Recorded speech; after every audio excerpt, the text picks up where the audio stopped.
UDF-ഉം BJP-യും electoral ബോണ്ടിന്റെ നിഴലിൽ വീണപ്പോഴും CPIM കുലുങ്ങിയിരുന്നില്ല. എന്നാൽ പിന്നീട് മലയാള മനോരമയെ ഉപയോഗിച്ച് UDF-ഉം കോൺഗ്രസും ഒന്ന് കുലുക്കാൻ നോക്കിയെങ്കിലും അവസാനം അവർ തന്നെ ഖേദപ്രകടനം നടത്തേണ്ടി വന്നിരിക്കുകയാണ്.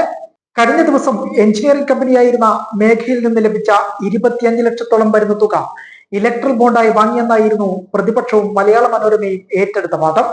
എന്നാൽ CPIM വാങ്ങിയത് ഇലക്ട്രൽ ബോണ്ടല്ല, സംഭാവന തന്നെയാണെന്ന് ഒടുവിൽ മണിക്കൂറുകൾക്കകം മനോരമയ്ക്ക് തിരുത്തേണ്ടി വന്നു.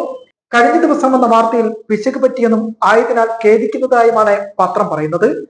മേഘ എഞ്ചിനീയറിംഗ് കമ്പനിയിൽ നിന്ന് CPIM 25 ലക്ഷം രൂപയുടെ ബോണ്ട് വാങ്ങിയെന്ന മനോരമ വാർത്തയിൽ CPIM മലയാള മനോരമയ്ക്കെതിരെ വക്കീൽ നോട്ടീസ് അയച്ചിരുന്നു.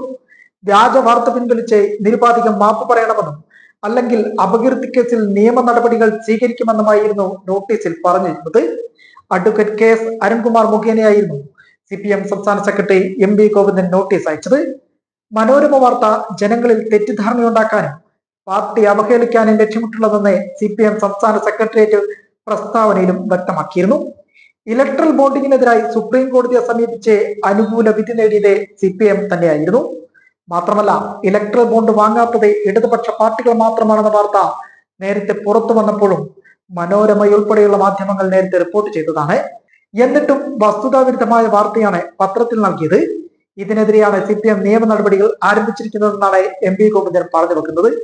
കഴിഞ്ഞ ദിവസം CPIM ഇലക്ട്രൽ ബോണ്ട് വാങ്ങിയെന്ന വാർത്ത എല്ലാ എഡിഷനിലും മുൻ പേജിൽ തന്നെ മനോരമയുടെ സ്ഥാനം പിടിച്ചിരുന്നു.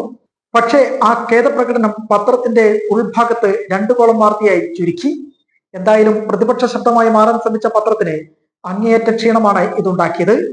സ്ഥാപനത്തിനകത്ത് ഇത് കൂടുതൽ ചർച്ചയായി കഴിഞ്ഞിരിക്കുന്നു. അതിനാൽ തന്നെയാണ് പത്രത്തിലൂടെ തന്നെ ഖേദപ്രകടനം നടത്തി തലയൂരാൻ മലയാള മനോരമ പത്രം ശ്രമം തുടങ്ങിയിരിക്കുന്നത്.